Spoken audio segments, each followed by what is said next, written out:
네, 오늘 밧세바의 믿음이라는 주제로 여러분들과 함께 말씀을 나눌 텐데, 제가 밧세바에 대해서 설교한다고 했더니 저희 아내가 주일학교 선생님들 어떡하냐고 저희 교회는 주일 본문을 다음 주에 주일학교와 뉴스에서 동일하게 설교를 하기 때문에 제가 주일학교 선생님들께 사죄하는 마음으로 오늘 이 자리에 섰습니다. 또 제가 양해를 구해야 될 분이 한 분 더 계신데, 저희 어머님이 개인적으로 성경에서 가장 싫어하는 성경 인물이 밧세바입니다. 그래서 불효자의 마음으로 오늘 말씀을 전하도록 하겠습니다. 예수님의 마태복음 1장에 예수님의 조상들의 이름이 나오는데요. 그 조상들의 이름이 나오는 족보에는 히브리 문화에 따라서 남자들의 이름만 기록되어 있습니다. 그런데 신기하게도 여자의 이름이 4명 기록되어 있는 것을 들어보셨을 것입니다. 근데 그냥 여자들도 아니고 다 죄인들인데 어떻게 예수님의 조상에 이런 사람들이 이름을 올릴 수가 있을까 하는 사람들의 이름이 올라가 있습니다. 한번 기억해 보시면 다말, 시아버지와 불미스러운 관계를 했던 다말이 올라가 있고요. 기생이었던 라합, 또 이방인이었던 룻. 근데 그 중에 가장 이해하기 힘든 이름이 이제 다윗과 가는 관계였던 밧세바가 이름이 올라가 있습니다. 다윗은요, 좀 이따 같이 보겠지만 자신의 신복이었던 우리아의 아내를 빼앗아서 하지 말아야 될 짓을 했고요. 우리아를 죽이기까지 했습니다. 그런데 그런 다윗과 밧세바에서 태어난 솔로몬을 통해서 예수님께서 이 땅에 오셨다는 것이 저희가 인간의 지혜로는 참 이해하기 힘들고 놀라운 사실이 아닐 수 없습니다. 저희가 잘 알고 있지만 그것은 바로 예수님께서 죄인된 우리를 위해서 죄인된 우리를 구하러 오셨다는 사실을 예수님의 족보를 통해서도 저희가 알 수 있습니다. 저희 모두는 죄인입니다. 그래서 성경은 말하기를 모두가 죄인이지만 죄를 안 지어서 의인이 되는 것이 아니라 하나님을 믿음으로, 아브라함에게 뭐라고 말씀하셨냐면 아브라함이 하나님을 믿음에 그것을 의로 여겼더라. 밧세바도 마찬가지입니다. 하나님을 믿었기 때문에 흠이 많은 죄인이었음에도 불구하고 하나님께서는 밧세바를 의롭다고 인정해 주시고 예수님의 족보에 이름이 올라가는 그런 영광스러운 또 특권을 누릴 수가 있었습니다. 하나님을 어떻게 믿었길래 그럴 수 있었는지 저희 오늘 본문 말씀 함께 읽어보도록 하겠습니다. 열왕기상 1장 17절에서 21절 말씀인데요. 네, 저와 여러분들이 교독하고 마지막 21절을 함께 읽도록 하겠습니다. 저부터 읽겠습니다.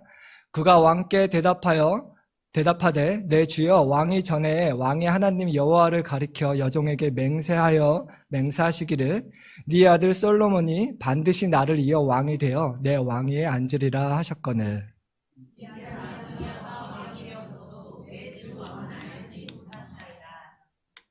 그가 수소와 살찐 송아지와 양을 많이 잡고 왕의 모든 아들과 제사장 아비아달과 군사령관 요압을 청하였으나 왕의 종 솔로몬은 청하지 아니하였나이다.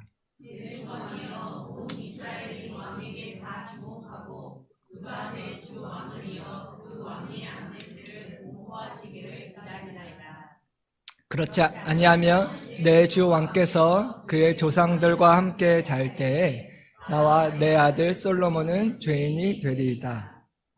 네, 오늘 본문 말씀의 배경은요, 저희가 앞에 배경을 읽지 않았지만 굉장히 급박하고 긴박한 상황입니다.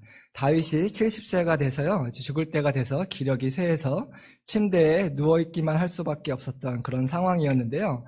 당시에 다윗의 아들 중에 가장 연장자였던, 살아있는 아들 중에 첫째였던 아도니아가 이제 스스로 아도니아도 솔로몬이 하나님이 택하신 왕이라는 걸 알고 있었지만 자신이 왕이 되고 싶어서 늙은 다윗 왕이 솔로몬을 왕으로 기름 붓기 전에 자기를 지지하는 세력들을 모아 영모를 꾸미고 스스로 왕으로 추대식을 하고 있는 그런 아주 긴박한 상황입니다.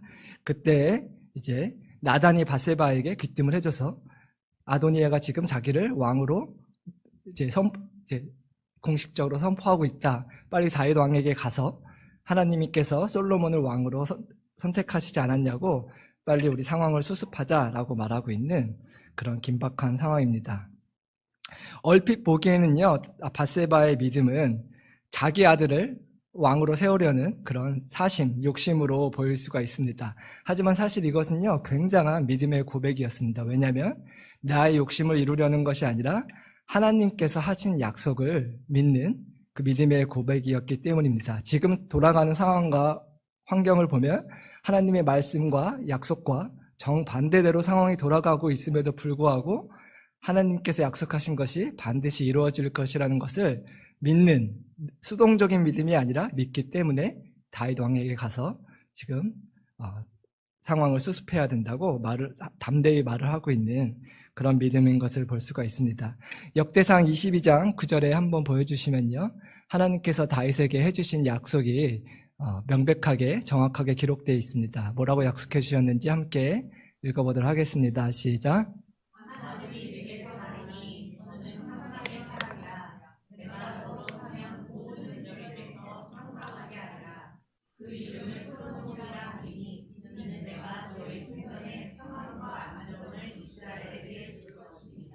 아멘. 수요 예배에 나오신 분들은 들으셨겠지만 다윗에게는 아들이 몇 명 있었는지 아시나요? 아들만 19명이 있었습니다. 그래서 19명의 아들 중에 하나님께서 예수님의 조상이 될 다윗 왕의 왕위를 계승할 자로 솔로몬을 택하셨다고 예전에 미리 다윗에게 정확하게 하나님이 약속해 주셨습니다. 하지만 아까 배경을 설명드린 대로 상황은 정반대로 흘러가고 있었죠. 그래서 나단이 밧세바에게 귀띔을 해주고 금박하게 밧세바가 다윗에게 가서 이 상황을 알리고 있는 상황이 오늘 본문이었습니다. 다윗이 당시에 육체적으로는 쇠해서 침대에 누워있을 수밖에 없을 만큼 늙은 상태였지만 다행히 영적으로는 누구보다 깨어 있었습니다. 그래서 누구보다 하나님의 약속을 기억하고 있었고 믿었던 다윗은요, 민첩하게 이 상황을 수습하기 시작합니다. 밧세바는 다윗에게 솔로몬을 21절을 잠깐 다시 보여주시면 1장 21절 밧세바는 다윗에게 뭐라고 말했냐면요, 솔로몬을 왕으로 삼지 않으면 자신과 솔로몬은 죄인이 될 거라는 말을 합니다. 다시 말하면 나와 솔로몬은 죄인이 아닌 것을 잘 아시지 않습니까? 라는 믿음의 고백을 하는 거예요. 어떻게 보면 인간적으로 보면 참 뻔뻔하게 들릴 수도 있는 고백입니다. 남편이 있는 여자가 다른 사람과 간음을 저지르고 또 그 남자는 자기 남편을 살해하고 자기 남편을 살해한 사람과 재혼해서 살고 있고, 이게 아침 드라마 보시는 것 같죠? 아침 드라마보다 성경이 더 재밌어요. 네. 그렇게 해서 나온 아들이 솔로몬인데 지금 나와 내 아들 솔로몬은 죄인이 아닌 걸 알지 않으십니까? 라는 고백이 얼핏 보면 뻔뻔하게 보일 수도 있습니다. 밧세바는 어떤 근거로 자신이 죄인이 아니라고 믿고 있는지 20년 전에 있었던 그 불미스러운 사건을 저희가 좀 빠르게 살펴보기 원합니다. PPT가 준비되어 있진 않아서 귀를 기울여 들으시거나 혹시 같이 찾아보시기 원하시는 분은 사무엘상 11장에 나오는 오늘 사건으로부터 20년 전에 있었던 그 불미스러운 사건을 함께 살펴보도록 하겠습니다. 사무엘상 11장 말씀입니다. 눈으로만 따라오셔도 되고요. 말씀은 제가 읽겠습니다. 1절. 사무엘 하 11장입니다. 죄송합니다. 사무엘 하 11장. 사무엘 하 11장 1절부터 제가 읽도록 하겠습니다. 그 해가 돌아와 왕들이 출전할 때가 되매 다윗과 요압과 그에게 있는 그의 부하들과 온 이스라엘 군대를 보내니 그들이 암몬 자손을 멸하고 랍바를 에워싸고 다윗은 예루살렘에 그대로 있더라. 그래서 중동 지방에는 건기와 우기가 있어서요, 건기가 이제 전쟁을 하는 그런 시기였습니다. 근데 암몬 자손과 전쟁 중이었는데 항상 전쟁에 앞장서선 다윗이 이때는 나태해져서 평소와 달리 부하들만 전쟁에 보내고 다윗은 궁전에서 쉬고 있었던 것을 볼 수 있습니다. 성경에서 저희 여러 번 경고하고 있는데 선줄로 앉아는 넘어질까 조심하라.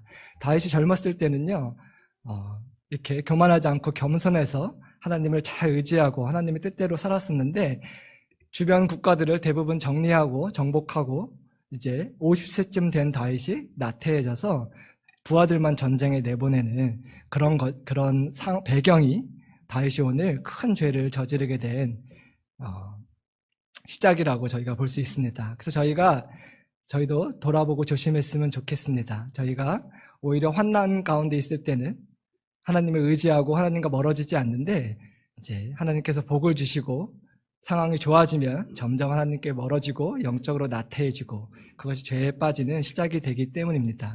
저와 여러분이 죄와 싸워서 이기는 가장 좋은 방법을 알려드리겠습니다. 죄질 시간에 하나님의 일을 하는 것입니다. 다윗이 전쟁에 나가지 않았을 때 그 남는 시간에 저희 죄인된 육체는 다윗만 그런 게 아니라 남는 시간에 선한 일을 찾지 않습니다. 내 육체가 원하는 것, 내 몸과 마음의 정욕이 원하는 것을 자석처럼 그것에 끌리는 것이 저희 죄인된 인간의 본성이기 때문입니다. 그래서 갈라디아서 5장 17절에 사도 바울도 너희가 하나님의 일에 힘쓸 때 성령을 쫓아 행할 때 육신의 욕심을 이루지 않을 거다라고 격려해주고 있는데 그 말씀을 함께 읽어보도록 하겠습니다. 갈라디아서 5장 17절 말씀 함께 읽겠습니다. 시작. 육체의 소욕은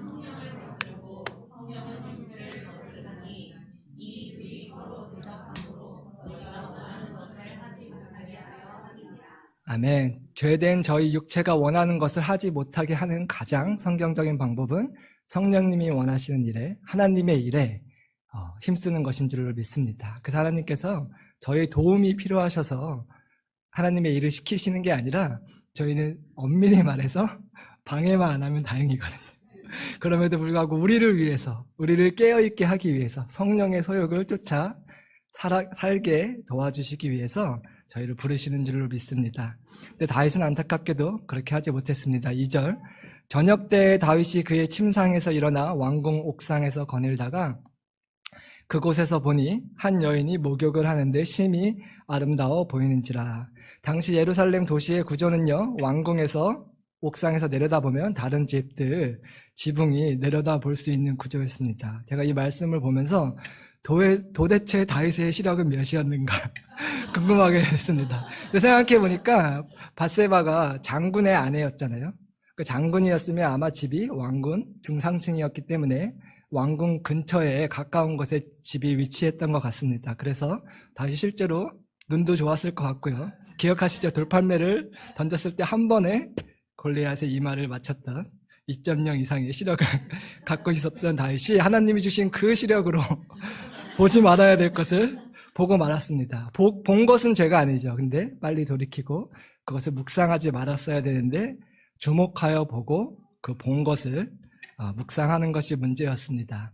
어떤 분들이 이렇게 설명합니다. 밧세바가 다윗을 유혹하기 위한 의도로 다윗이 산책하는 시간에 목욕을 한 게 아닌가. 근데 아무리 생각해봐도 그것은 너무 지나친 해석 같습니다. 왜냐하면 밧세바는 대낮에 목욕을 한 것이 아니라 해질 무렵에 남들이 보지 못하는 어두워지는 시간에 목욕을 했고요. 뒤에 말씀을 보시면 목욕을 해야 되는 때였습니다. 율법에 의해서 여자들이 월경 다음에는 그 부정함을 깨끗하게 목욕으로 씻으라는 구절이 있는데 성경 말씀을 대로 그 결례의 절차를 따라서 목욕을 한 것이기 뿐이기 때문입니다. 문제는 다윗에게 있었습니다. 보지 말아야 될 것을 주목하여 보고 본 곳에서 그치지 않고 다윗이 원래 묵상을 잘하는 사람이기 때문에 다윗만 묵상을 잘하는 것이 아니라요. 저희 모두는 묵상을 하게 하나님을 닮은 존재로 태어났습니다. 하나님의 말씀을 왜 묵상해야 되냐면 하나님의 말씀을 묵상하지 않을 때는 반드시 하나님의 말씀이 아닌 다른 것을 묵상하게 되는 그런 묵상의 사람이기 때문입니다. 3절. 다윗이 사람을 보내 그 여인을 알아보게 하였더니 그가 아뢰되 그는 엘리암의 딸이요 햇사람 우리아의 아내 밧세바가 아니니까 하니. 그래서 묵상한 것에서 그쳤어야 되는데 묵상을 하면 항상 적용이 따라오죠. 적용하지 말아야 될 적용을 했습니다. 한 발자국 더 나아가서 저 아름다운 여인이 누군지 알아보라고 사람을 보냈는데 답을 듣기를 다윗의 신복 중에 30인의 용사 중에 한 명이었던 우리아의 아내라는 소식을 듣습니다. 여기서 멈췄어야 할 기회가 있었음에도 불구하고 이미 정욕에 사로잡힌 다윗은 멈추지 않고 계속해서 실천하기 시작합니다. 4절. 다윗이 전령을 보내어 그 여자를 자기에게로 데려오게 하고 그 여자가 부정함을 깨끗하게 하였으므로 더불어 동침함에 그 여자가 자기 집으로 돌아가니라. 4절에 부정함을 깨끗하게 했다는 말은 율법에 따라 월경 이후에 목욕을 했다는 말입니다. 그래서 어떤 분들은 아무리 왕이 이렇게 불렀어도 혀라도 깨물고 자결이라도 시도했어야 되는 거 아닌가라고 말씀하시는 분들도 많이 봤습니다. 하지만 저희가 제3자의 입장에서 그렇게 쉽게 말할 수 있지만 절대 권력자인 왕의 요구를 지금 21세기도 아니고 지금 몇천 년 전 얘기를 하는 거잖아요.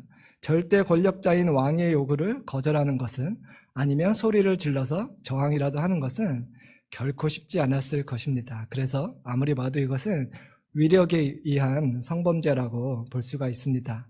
그럼에도 불구하고 밧세바는 저항을 하지 않았기 때문에 엄밀히 따져서 율법대로라면 둘 다 사형에 해당하는 그런 간음죄를 범한 것입니다. 5절 그 여인이 임신함에 사람을 보내 다윗에게 말하여 이르되 내가 임신하였나이다 하니라. 4절에서 보듯이 둘의 동침은 언제 이루어졌냐면요, 밧세바의 월경 이후에 직후에 이루어진 것을 알 수 있습니다. 월경 직후는 여자분들은 잘 아시겠지만 가임기간이 아닙니다. 가임기간이 아니기 때문에 다윗이 아무래도 마음 놓고 잠자리를 했던 것 같은데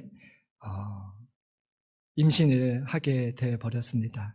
그래서 수문죄는 없다는 사실을, 수문죄라는 표현 자체가 사실 잘못된 것입니다. 왜냐하면 하나님께 숨길 수 있는 죄가 없고 반드시 회개하지 않은 죄는 드러나게 되기 때문입니다. 그래서 하나님께서 다윗을 사랑하셔서 그 죄를 은폐되는 것을 허락지 아니하시고 임신이 가능한 기간이 아니었음에도 불구하고 임신이 되게 하신 게 아닌가 저희가 상상해 봅니다. 6절 다윗이 요압에게 기별하여 햇사람 우리아를 내게 보내라 하매 요압이 우리아를 다윗에게 보내니 다윗은 그 죄를 은폐하기 위해, 임신 사실을 은폐하기 위해서 우리아를, 전쟁 중이었던 우리아를 급히 예루살렘으로 소환합니다. 7절 우리아가 다윗에게 이르되 다윗이 요압의 안부와 군사의 안부와 싸움이 어떠했는지를 묻고 아무것도 모르는 장군 우리아는 돌아와서 그 전쟁을 보고받으시기 위하여 부른 줄 알고 전쟁이 어떤 상황으로 돌아가고 있는지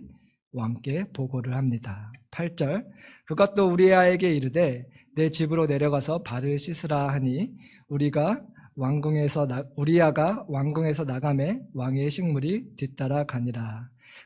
다윗의 계획은요, 얄팍한 사람의 지혜였습니다. 우리아를 집으로 돌려보내서 오랜만에 집으로 돌아온 우리아는 자연스럽게 아내와 잠자리를 갖게 될 거고, 그렇다면 그 임신한 아이가 자기 아이라고 생각하게 돼서 다윗과의 간음 사실을 덮을 수 있을 거라고 생각을 했습니다. 9절 그러나 우리아는 집으로 내려가지 아니하고 왕궁문에서 그의 주의 모든 부하들과 더불어 자니라. 여기서 한 번 더 하나님은 다윗에게 회개할 기회를 주신 것 같습니다. 너무나 충성된 부하였던 우리아는 전쟁 중이었기 때문에 나 혼자만 특혜를 누릴 수 없다고, 너무 우리의 사람이죠, 생각해서 집으로 돌아가서 쉬라고 왕이 명령했는데도 불구하고 왕의 호위병들과 함께 밖에서 잠을 잤습니다. 1차적으로 다윗의 계획이 실패한 것이죠. 10절 어떤 사람이 다윗에게 아뢰되 우리아가 그의 집으로 내려가지 아니하였나이다. 다윗이 우리아에게 이르되 네가 길 갔다가 돌아온 것이 아니냐, 어찌하여 내 집으로 내려가지 아니하였냐 하니, 다윗이 이제 다윗의 계획에 차질이 생기기 시작했습니다. 그래서 왜 내가 가라고 명령했는데도 집에서 쉬고 오지 않았냐. 근데 다윗의 그 질문에 대한 우리아의 대답이 정말 기가 막힙니다. 11절 우리아의 대답입니다. 우리아가 다윗에게 아뢰되 언약궤와 이스라엘과 유다가 야영 중에 있고 내 주 요압과 내 왕의 부하들이 바깥들에 진치고 있거늘 내가 어찌 내 집으로 가서 나 혼자만 먹고 마시고 내 처와 같이 자리이까. 내가 이 일을 행하지 아니하기로 왕의 살아계심과 왕의 혼과 살아계심을 두고 맹세하나이다 하니라. 이렇게 충성된 장군이 있을까요? 나의 상관 요압과 나의 전우들과 나의 부하들은 지금 전쟁 중인데 어떻게 나 혼자 집에 가서 혼자 편히 쉴 수 있겠습니까? 맹세까지 합니다. 내가 여호와의 살아계심으로 맹세하노니 나 혼자만 이런 특혜를 누리지 아니하겠나이다. 이 충성된 우리아의 대답을 듣고 다윗이 회개를 하고 돌이켰어야 되는데 걷잡을 수 없이 다윗은 계획을 진행합니다. 12절 다윗이 우리아에게 이르되 오늘도 네가 여기 있으라 내일은 내가 너를 보내리라. 우리아가 그날에 예루살렘에 머무니라. 그래서 하루 더 우리아를 예루살렘 성에 머물게 하고 또 밤새 계획을 세운 것 같습니다. 13절 다음날 다윗이 그를 불러 그로 그 앞에서 먹고 마시고 취하게 하니 저녁 때에 그가 나가서 그의 주의 부하들과 더불어 침상에 눕고 그의 집으로 내려가지 아니하리라. 하나님과 우리 전우들이 전장에 있어서 나 혼자 특혜를 누릴 수 없다고 거절한 우리아를요, 다윗은 이제 먹고 마시게 해서 진탕 취하게 해서 집으로 돌려보낼 그런 아주 치졸한 계획을 세워서 실행했지만 그마저도 실패하고 맙니다. 우리아는 술에 취했음에도 불구하고 집으로 가지 않았습니다. 14절 아침이 되매 다윗이 편지를 써서 우리아를 손에 들려 요압에게 보내니 두 번의 계획에 실패한 다윗은 여기서도 멈추지 않고 세 번째 최후의 방법을 씁니다. 우리아에게 편지를 써줘서 그것을 들고 요압 장군에게 갖다 주라고 하는데 그 편지의 내용은 다름 아닌 우리아를 살해할 계획이 적힌 편지였습니다. 드라마도 이런 드라마가 없죠. 자기를 죽일 계획을 담긴 편지를 자기가 들고 가요. 충성되게 왕이 명령하신 거니까. 15절, 16절 요압이 그 성을 살펴 15절 제가 읽겠습니다. 그 편지에 써서 이르기를 너희가 우리아를 맹렬한 싸움에 앞세워 두고 너희는 뒤로 물러가서 그로 맞아 죽게 하라 하였더라. 천하의 다윗이 하나님의 마음에 합한 다윗이 영적으로 나태해지기 시작했을 때 보지 말아야 될 것을 보고 그것을 묵상했을 때 그리고 묵상한 것을 하나씩 적용하기 시작했을 때 이렇게 정말 상상할 수 없는 죄에 빠지고 있는 것을 볼 수 있습니다. 맹렬한 싸움터에 우리아를 데리고 나가서 너희는 뒤로 빠져서 우리아 혼자 충성되이 싸우다 죽게 하라는 말도 안 되는 다윗이 머리에서 나올 수 있을 것이라고 상상할 수 없는 악랄한 계획을 세웠습니다. 저희가 다시 한번 주의해야겠습니다. 생각은 행동을 낳고 행동은 습관을 낳고 습관은 운명을 좌우한다는 말이 있습니다. 그래서 무엇을 생각하는지 무엇을 보는지 왜냐하면 죄는 항상 보는 것으로부터 시작되기 때문입니다. 인류 최초의 범죄였던 아담과 하와의 선악과를 따먹은 사건도 보는 것에서부터 시작됐습니다. 선악과를 보니까 보암직하고 먹음직스럽고 지혜롭게 할 만큼 탐스럽기도 했기 때문입니다.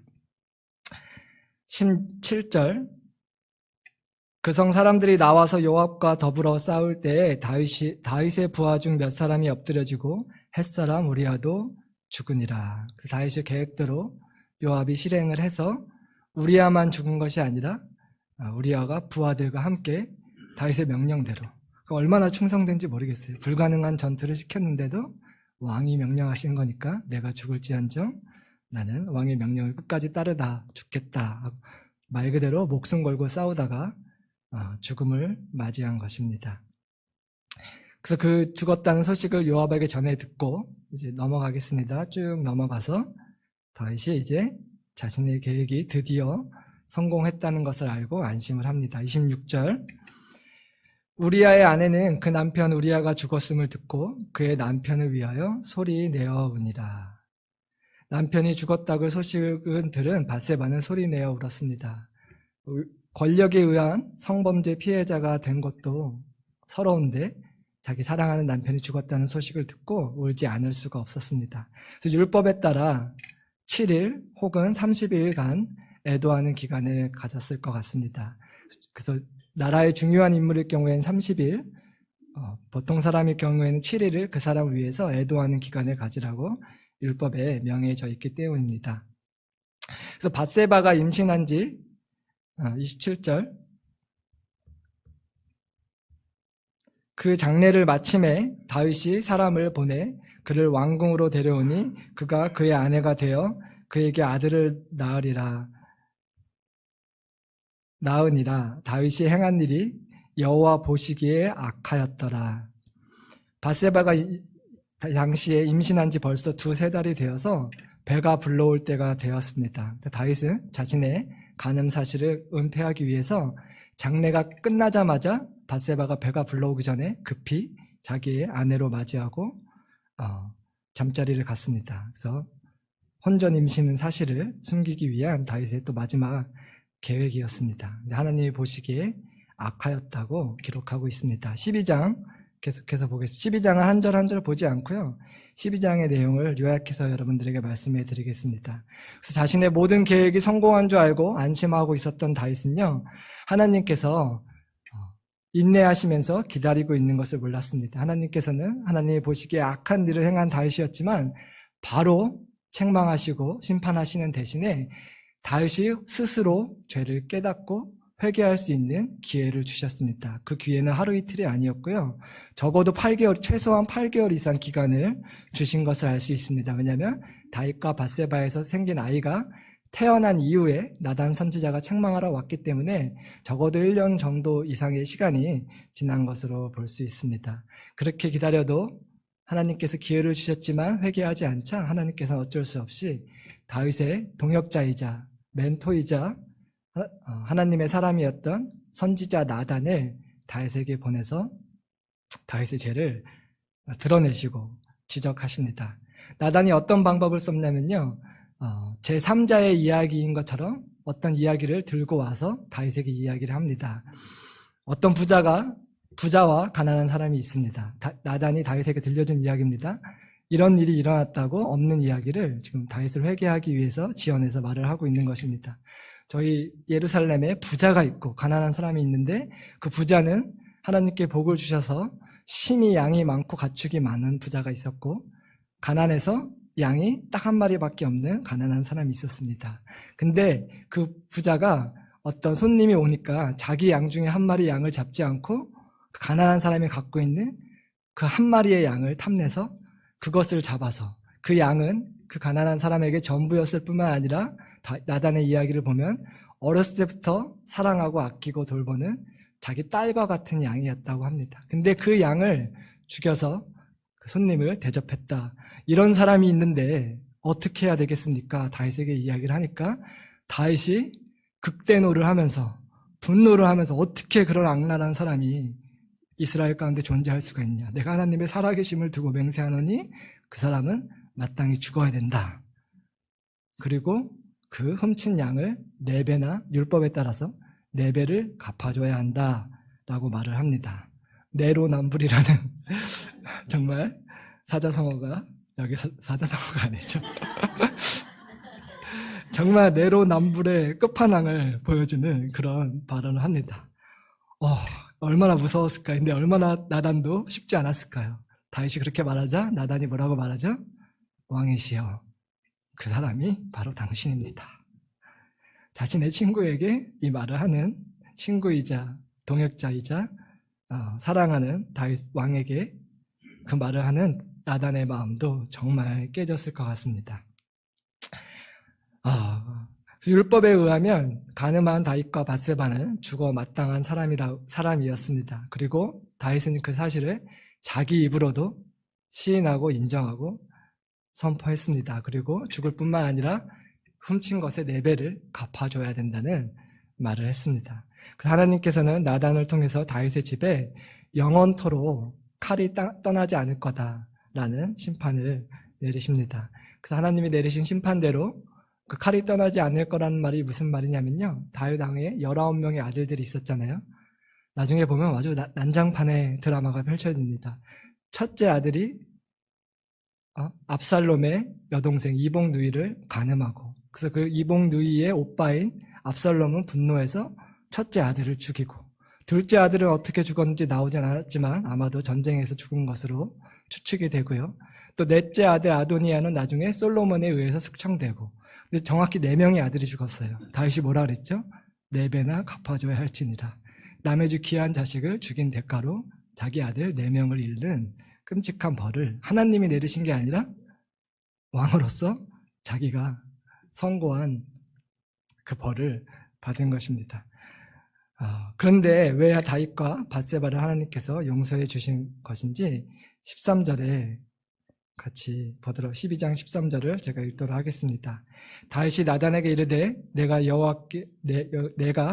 여호와께 죄를 범하였노라 하매 나단이 다윗에게 말하되 여호와께서도 당신의 죄를 사하셨나니 당신이 죽지 아니하려니와.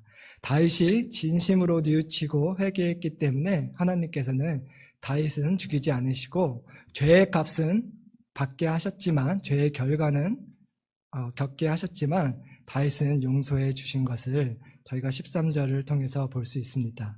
13절만 얼핏 읽으면 하나님께서 너무 쉽게 용서해 주신 것이 아닌가 저희가 오해할 수도 있지만 시편 51편을 읽어보면 다윗이 이때 회개하면서 지은 시인데 얼마나 진심으로 하나님 앞에 울면서 감정적으로만 회개한 것이 아니라 정말 얼마나 상한 마음과 통해하는 심령으로 회개했는지 시편 51편에 다윗의 회개가 잘 나와 있습니다. 근데 아무리 진심으로 회개했다고 하더라도 저희가 피해자와 그 피해자 유가족 입장에서 생각해 보면 여전히 불공평하다고 느낄 수 있을 것 같습니다.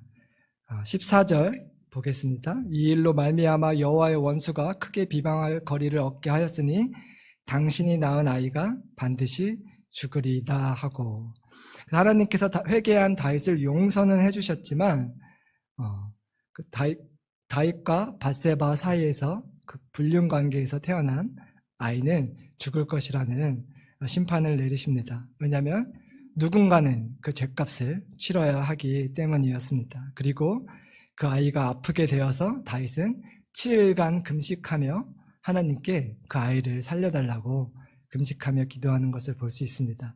아마도 그 7일간의 회개하는 기간 동안 하나님께 아이를 살려달라고 부르짖는 기간 동안 쓴 시편이 시편 57편과 38편으로 볼 수 있겠습니다. 저희가 생각해보면 참 불공평한 것 같습니다. 죄 없는 아이가 부모의 죄 때문에, 이름도 기록되지 않는 그 죄 없는 아이가 다윗과 밧세바의 죄 때문에 죽임을 당하게 되었습니다.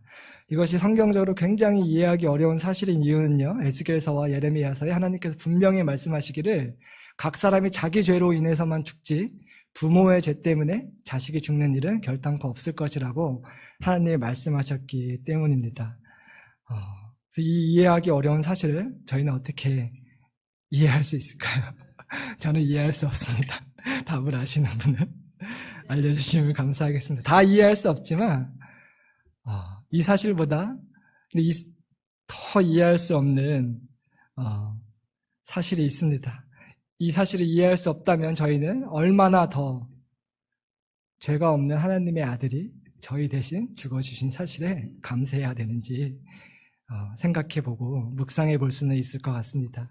다른 사람의 죄 때문에 죽임을 당한 그 밧세바의 아들인지는 정확히 모르지만 그 원어로 소년이라고도 번역될 수 있는 남성 단어가 쓰였다고 합니다. 그래서 아마도 아들이었던 것으로 추측이 되는데, 다윗과 밧세바의 죽은 그 아들은 저희를 대신해서 죄를 알지도 못하시면서 저희 대신 죽임을 당하신 예수님에 대한 예표이자 그림자였던 것을 저희가 알 수 있습니다.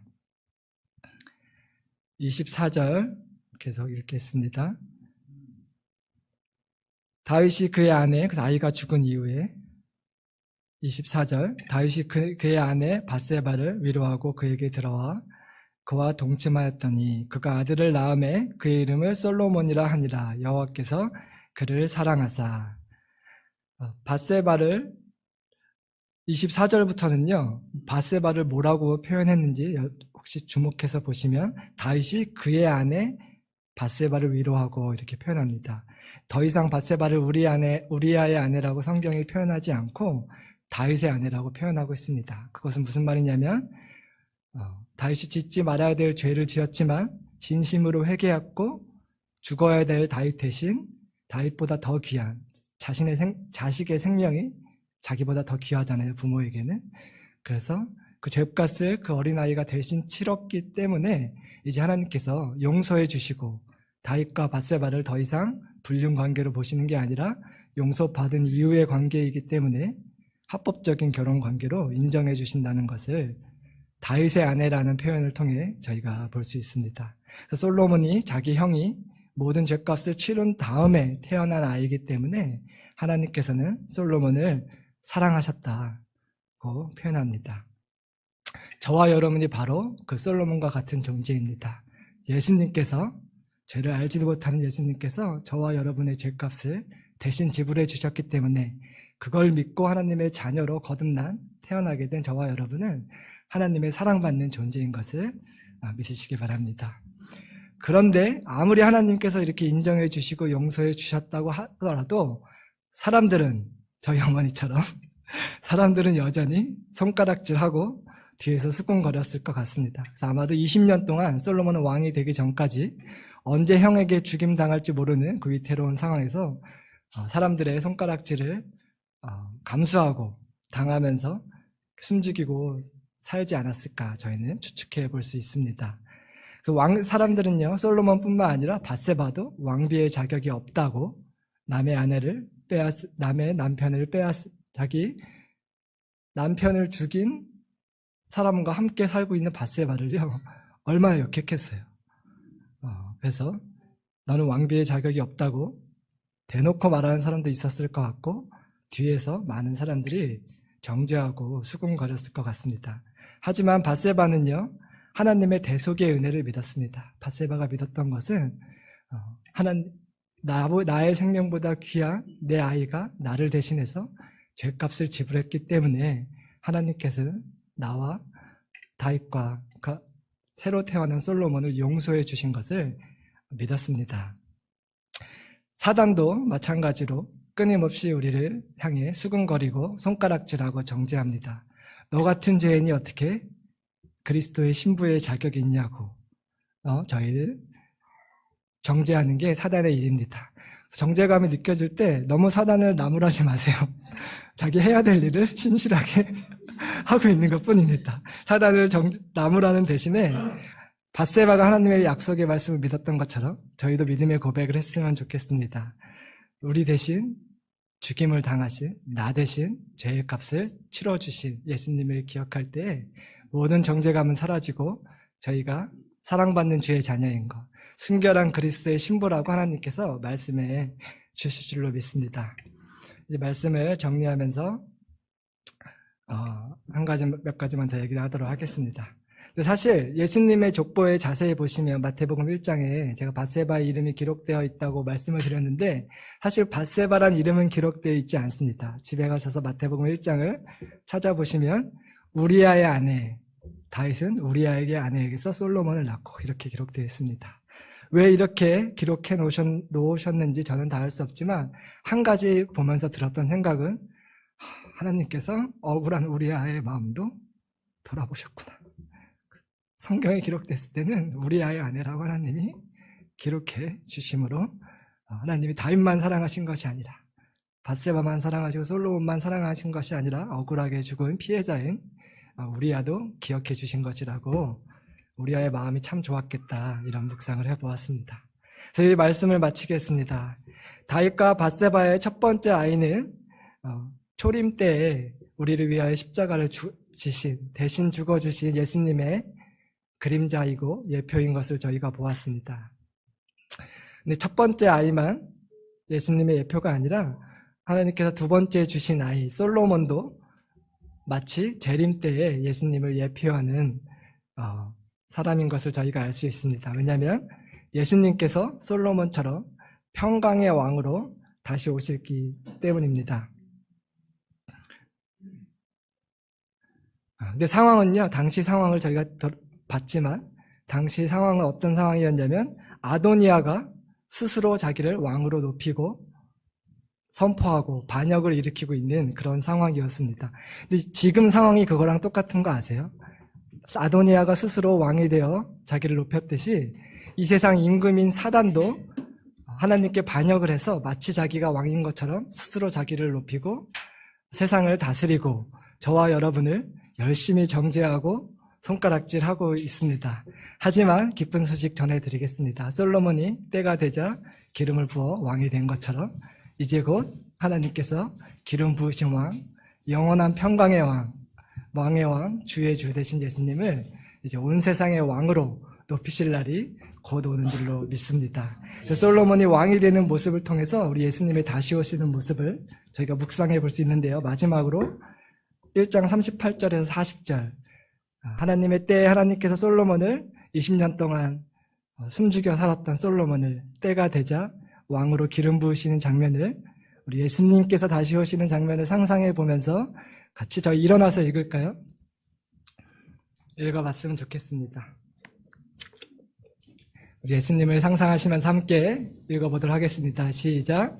솔로몬을 다윗 왕의 노새에 태우고 인도하여 기온으로 가서 제사장이 성막 가운데서 솔로몬에게 기름을 부으니 이에 뿔나팔을 불고 모든 백성이 솔로몬 왕을 만세스를 하옵소서 하니라. 모든 백성이 크게 즐거워하므로 땅이 그들의 소리로 말미암아 갈라질 듯 하리라. 아멘. 뿔나팔 소리와 함께 노새를 타고 오는 솔로몬을 백성들은 만세를 부르며 환영했습니다. 이와 같이 우리 예수님도 다시 오실 때 나팔 불 때의 나팔 소리와 함께 우리 예수님 백마 타고 다시 오신다고 성경에 기록되어 있습니다. 그때 모든 자들이 그를 볼 것이요, 그를 찌른 자들도 예수님을 보고 왕으로, 모든 입술이 예수 그리스도를 주로 시인하고 모든 무릎이 예수의 이름 앞에 무릎을 꿇고 예수님을 왕으로 찬양하는 일이 곧 있을 줄로 믿습니다. 그때를 소망하시면서 그때를 믿는 믿음으로 저희 마지막 적용 찬양하고 오늘 예배 마치도록 하겠습니다.